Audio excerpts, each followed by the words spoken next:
Third question ఇది చాలా important అండి. ఇఫ్ 4 వెర్టిసెస్ ఆఫ్ ద పారలెలోగ్రామ్ అంటే ఈ విధంగా ఉంటుంది. 4 వెర్టిసెస్ ఇచ్చారు. ఏంటట అవి? -3, -1 తర్వాత ఏ, బి తర్వాత 3, 3 తర్వాత 4, 3 బానే ఉంది. Taken in a order then the ratio of A and B. అయితే మనకి ఏకి, బికి రేషియో ఫైండ్ ఔట్ చేయాలి. అంటే A, B values find out చేయాలి. పారలెలోగ్రామ్‌లో 2 డయాగోనల్స్ కూడా బైసెక్ట్ ఈచ్ అదర్ అన్నమాట. అంటే ఈ డయాగోనల్ ఏమో దీన్ని ఎగ్జాక్ట్‌గా హాఫ్‌కి కట్ చేస్తుంది. అట్ ద సేమ్ టైమ్ ఈ డయాగోనల్ ఏమో దీన్ని ఎగ్జాక్ట్‌గా హాఫ్‌కి కట్ చేస్తుంది. అంటే అర్థం ఏంటి? ఈ 2 కూడా వీటి యొక్క మిడ్ పాయింట్స్ దగ్గర మీట్ అవుతాయి. ఇంకా ఇంకో రకంగా చెప్పాలంటే ఈ డయాగ్నల్ యొక్క మిడ్ పాయింట్ అంటే దీన్ని ఏ, బి, సి, డి అని అనుకుందాము.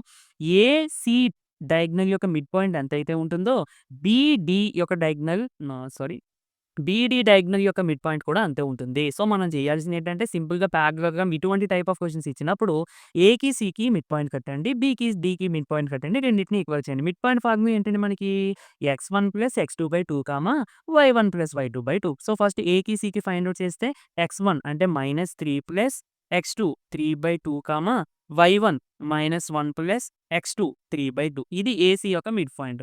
ఇది దేనికి ఈక్వల్ చేయాలి? బీడీకి మిడ్ పాయింట్ కడతాం కదా! దానికి ఈక్వల్ చేయాలి. బీడీకి మిడ్ పాయింట్ కంటే a+4 అంటే a+4/2, y1 + y2 అంటే x కోఆర్డినేట్స్‌ని యాడ్ చేసి బై 2 చేయాలి. y కోఆర్డినేట్స్‌ని యాడ్ చేసి బై 2 చేయాలి. సో, b+3/2 అంతే కదండీ!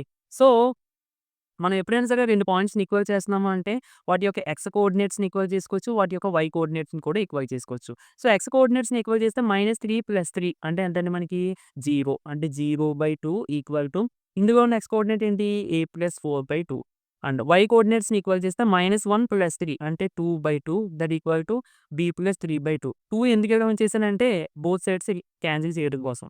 సో, ఇప్పుడు ఏ ఈక్వాలిటీ ఎంత అవుతుందండి? -4 అలాగే బి ఇటు పంపించేస్తే బి ఈక్వల్ టు -1 అవుతుంది. సో, ఇప్పుడు మనకి ఏ:*బి అడిగాడు. సో, ఏ:*బి అంటే ఏమవుతుందండి? -4:-1 అంటే 4:1 ఈస్ ద